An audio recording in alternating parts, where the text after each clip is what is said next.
कह रही थी अपने घर वालों से कि अरमान के घर वालों को परेशान न करे, क्योंकि मैं अपनी मर्जी से आई हूँ। मुझ पे किसी की कोई जबरदस्ती नहीं है। जब वो इतना मारा करा था, गाली दिया करा था, सब काम करा था, जब कहीं चले गए थे क्या घर वाले, सबने मेरा साथ छोड़ दिया था। और मानू ने रिकॉर्डिंग भेज दी थी कि हमें इससे कोई मतलब नहीं है, मरे जिए हमारा मरना जीना खत्म है। उस जब से ज्यादा परेशान कर रखा था।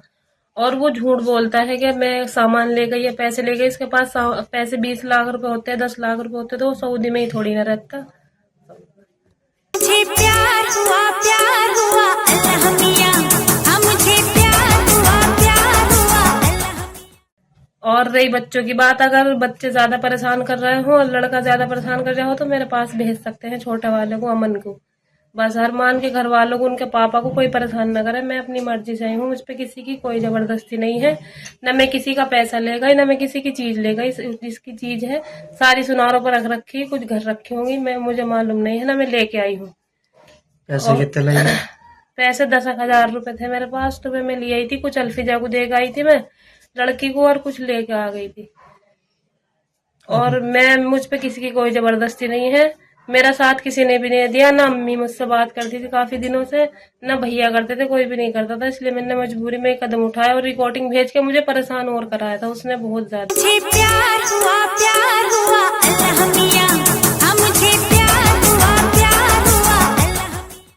मानू ने, इसलिए अगर तुमने ज्यादा परेशान करा इनके घर वालों को तो मैं तुम पे केस कर दूंगी, अपने घर वालों पे कर दूंगी। इसलिए सुकून से बैठे रहो। उनके घर जाने की कोई जरूरत नहीं है, ना उनसे कुछ कहने की।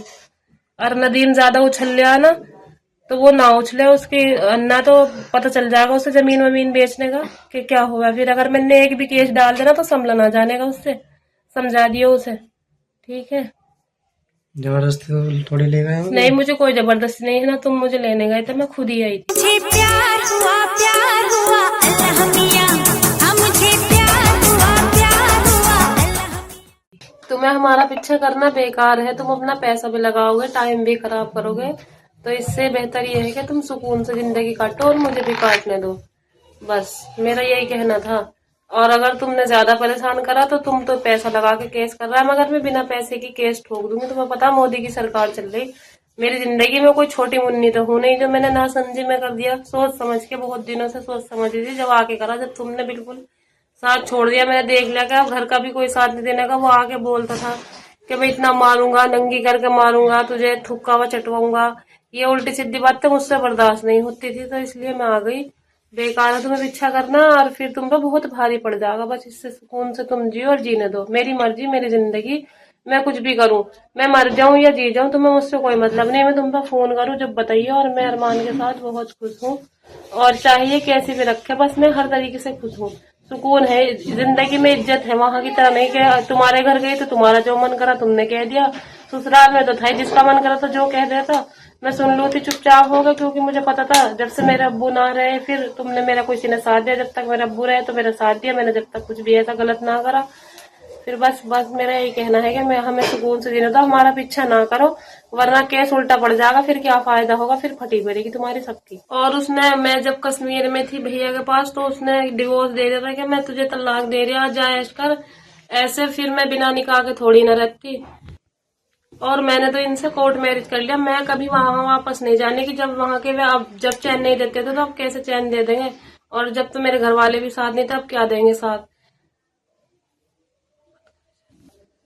और जब से मेरी शादी हुई थी, जब से वो परेशान करे करा था, नु क्या करता, तू बदमाश है कि रंडी है, ये सारा दिन बात करता था खुद ही फोन पे, जब सऊदी से लगाया था। और फिर घर वाले मालूम करते थे उसके कि सारा दिन किससे बात करे, तो बोल देता था मैं बात नहीं करता, मुझे नहीं पता किससे बात करे। बाकी तू बदमाश है, रंडी है, तू बदमाश है। इस उलझन से उलझ के, टेंशन से, फिर अरमान से मेरी बात हो गई, मैं इनसे बात करने लगी। बस फिर मैं इनके पास आ गई, मैं अपनी मर्जी से। जब उसने कुछ ज्यादा ही परेशान कर दिया था, इसलिए मैंने ये कदम उठाया। ऐसे नहीं उठाता कोई इतना भारी कदम। उस घर में रहने का फायदा क्या है? मैंने इतनी मुश्किलों से, वो वहां थे, मैंने सब काम कराए, घर बनाया, लाइट फिटिंग कराई, टंकी फिटिंग कराई, इतना बड़ा घर बनाया अकेली ने। मेरी अम्मी भी गई, मेरी बहन भी गई। मेरी अम्मी को भी इतनी गाली बकता था, वो बहनों को भी, सबको, भाभीियों को, भैयों को, सबको एक धाय गाली बकता था। मैं फिर भी सुनती थी। ऐसे ही नहीं था अपने बच्चों का साथ छोड़ना। ऐसी बात नहीं है कि मुझे मेरे बच्चों की याद नहीं आती, मगर उसने मुझे परेशान भी ज्यादा ही कर दिया था। और उस घर को मैं अपना घर भी नहीं बता सकती कि ये घर मेरा है। बोलता है कि तेरा क्यों, तो अपने बाप के घर से लाई थी क्या? मैंने बना के भी मैं अपना नहीं कह सकती कि मेरा घर है। जब भी कभी कहा कि मेरा घर है, तभी बोलता है कि तू अपने बाप से लाई थी, कि तेरे बाप ने क्या दहेज दिया था तू। इसलिए बस अरमान के घर वाले कोई ना परेशान करे। अगर ज्यादा परेशान करेंगे तो मैं केस लगा दूंगी, फिर ये पीछा छुटाते। इसलिए आराम से, जब थोड़ी ना मर गए थे, कहीं मानो कहीं चला गया था या घर वाले कहीं चले गए थे, मेरा मुझे किसी से कोई मतलब नहीं है। तुम क्या मुझसे मरना जीना खत्म कर रहे थे? मैं तुमसे सबसे मरना जीना खत्म करके आ गई। बस तुम अपनी जिंदगी में खुश रहो, मैं अपनी जिंदगी में खुश हूँ। अगर अमन ज्यादा परेशान कर रहे हो तो मैं उसे लेने के लिए अब भी तैयार हूँ। मैं अपने पास रख लूंगी उसे, और उसे मुझे कोई मतलब नहीं।